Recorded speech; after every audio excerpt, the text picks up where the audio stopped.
Баршаларыңызға қайырлы күн достар. Бүгін осындай өте дәмді, бір жасағаннан сәтті шығатын жұмсақ жасалуы өте оңай бисквитті торттың жасалу жолын ұсынатын боламын.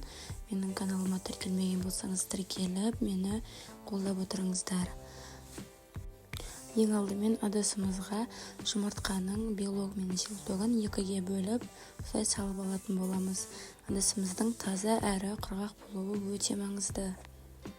Менде жұмыртқа кішкентай болғаннан кейін осындай 6 штук алдым. Сіздер орташа немесе үлкен болатын болса 5 штук алсаңыздар болады. Осылай миксердің жай жылдамдығынан бастап қатты жылдамдығына дейін, яғни белокты жақсылап тұрып, осылай шайқап алатын боламыз. Қолданылатын барлық заттардың құрғақ болуы өте маңызды. Бір тамшы су болса да, яғни біздің осы пенкамыз дұрыс шықпай қалуы мүмкін. Осылай қант қоса отырып, жақсылап тұрып, формасын ұстағанша, яғни төңкерген кезде ағып кетпеу керек. Осылай жақсылап тұрып, біркелкі маса болғанша шайқап алатын боламыз. Қараңыздар, енді осылай тексеріп көреміз, мүлде ақпайды.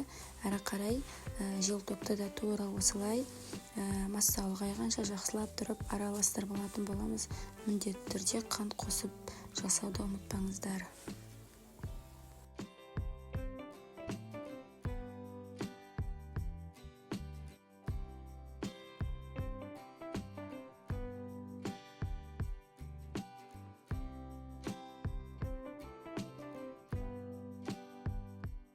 Осылай желтогы 2 есеге дейін ұлғайды. Енді бұл екі массаны біріктіріп, миксердің емес, яғни силиконды күрекшенің көмегімен барлығын жақсылап тұрып, жұмсақ қимылмен астын үстіне қарай араластыратын боламыз. Себебі қатты араластырсақ, біздің массамыз дұрыс көтерілмей қалуы мүмкін. Айтпақшы достар, менің каналыма тіркелмеген болсаңыздар тіркеліп, мені қолдап отырыңыздар. Каналымнан әртүрлі осы сияқты оңай, әрі жеңіл, тез дайындалатын тағам түрлерін таба аласыздар.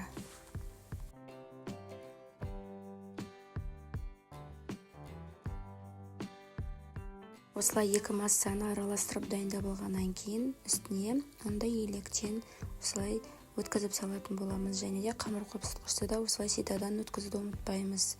Барлық қажетті құрамды описание бөлімінде қалдыратын боламын. Және де силиконды күрекшенің көмегімен барлығын астан үстіне қарай жұмсақ араластыра бастаймыз. Қатты күш салып араластырмаңыздар, себебі қамырларыңыз дұрыс көтерілмей қалуы мүмкін. Және де артық ештеңе қоспайсыздар. Тек қана мен айтқан барлық құрамды жазып қалдырамын, сол мөлшермен қоссаңыздар, қамырларыңыз идеальный шығады. Осылай барлығы біріккенше 3-4 минут қана араластырдым. Енді дайын болған массаны осылай пісіретін ыдысымызға құйып дайындап аламыз. Осы уақыт аралығында пешімізді алдын ала 180 градуста қыздырып қоюымыз қажетпіз. 180 градустағы пеште қамырымыз толық піскенге дейін жақсылап тұрып пісіріп алатын боламыз.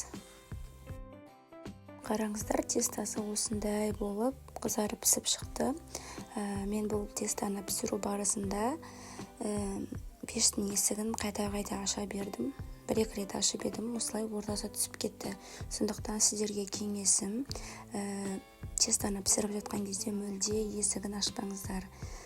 Пештің есігін ашпаңыздар, сол кезде идеальный болып піседі. Осылай ортасы түсіп кеткенде болмаса, өте күшті болып жұмсақ болып піскен болатын.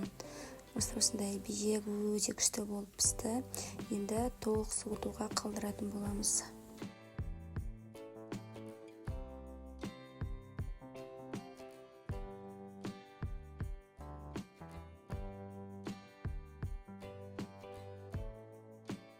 Суытып алғаннан кейін өзімізге ыңғайлы етіп теңдей 3 бөлікке бөліп аламыз. Негізі арнайы кесетін пышақпен кессеңіздер өте күшті болады. Менде ондай болмағаннан кейін осындай пышақты пайдаландым. Және де пышақпен шеттерін кесіп алдым да әрі қарай жіптің көмегімен кестім.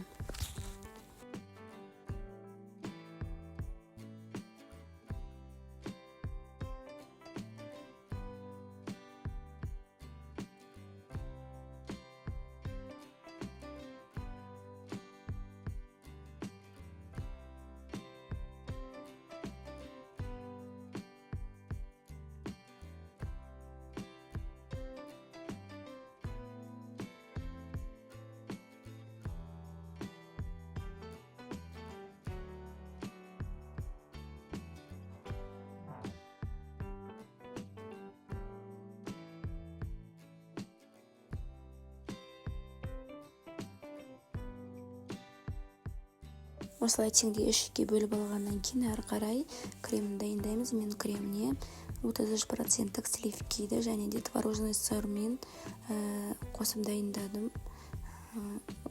Сливкидің үстіне сахарный пудраны қосып, барлық қажетті ингредиенттерді, құрамды және де мөлшерін барлығын описание бөлімінде қалдыратын боламын. Осылай жақсылап тұрып қосып, микстермен қатты жылдамдығынан бастап, яғни қоюланғанша жақсылап тұрып тоқтамай араластырдым.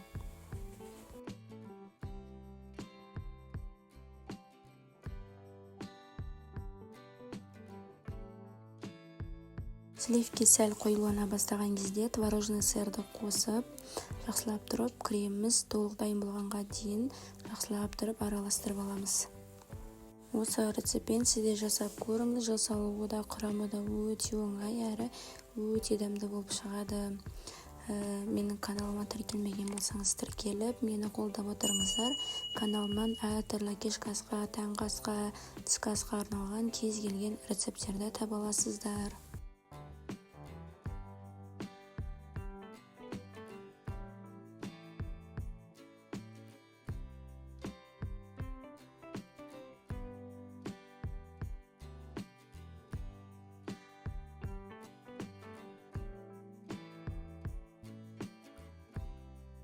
Әрі қарай тортымызды жинайтын боламыз. Мен тортқа ешқандай пропитка пайдаланбадым.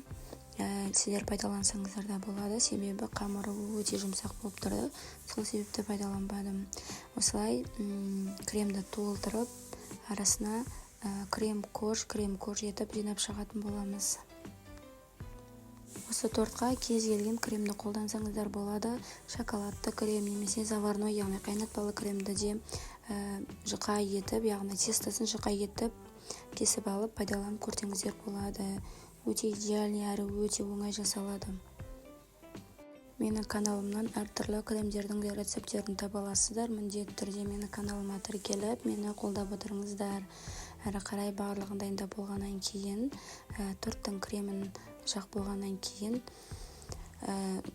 3-4 сағатқа холодильникке қалдырамыз. Кремі сіңіп, одан сайын дәмі тәтті болу үшін.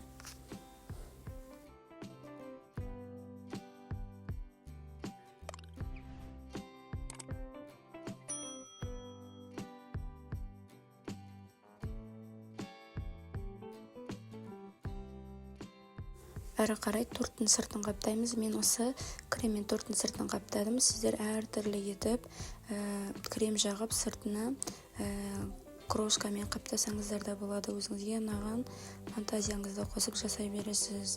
Осылай барлығын дайындап алғаннан кейін біркелкі шығу үшін осылай лопатканың көмегімен осылай шеттерін тегістеп шықтым.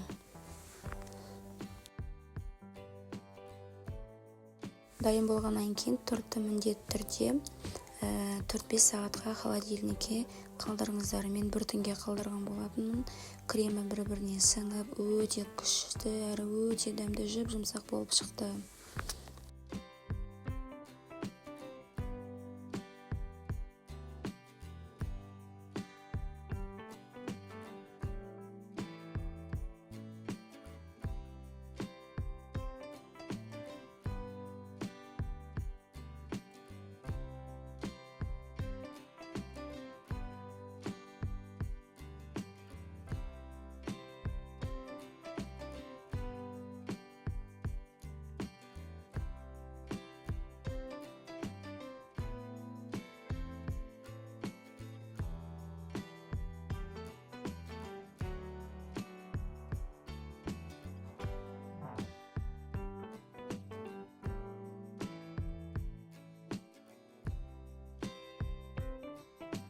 Торттың сыртына тағы да әсемдік беру үшін осындай шоколадты ертіп алып, яғни кез келген молочный шоколадты пайдалансаңыздар болады.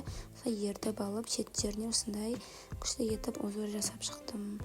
Торттың бетіне әдемілігі үшін осындай кондитерский присыпкалардан осылай орналастырып шықтым. Сіздер кез келген өзіңізге ұнаған жемістерді, ягодаларды қойып әсемдесеңіз болады.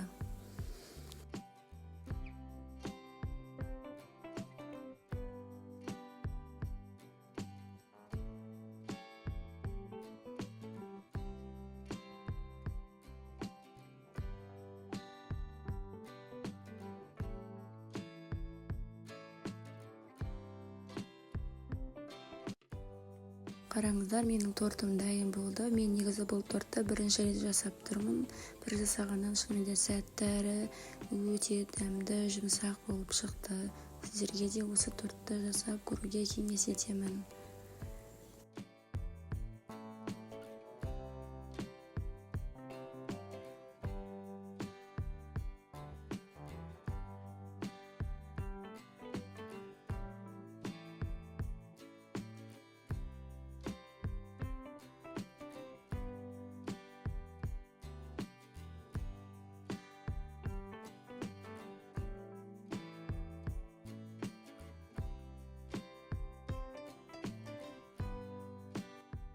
Торт ұнаған болса, міндетті түрде жасап көріңіздер. Сіздермен болған дәмді рецепттер жинағы менің каналыма тіркеліп, мені қолдап отырыңыз.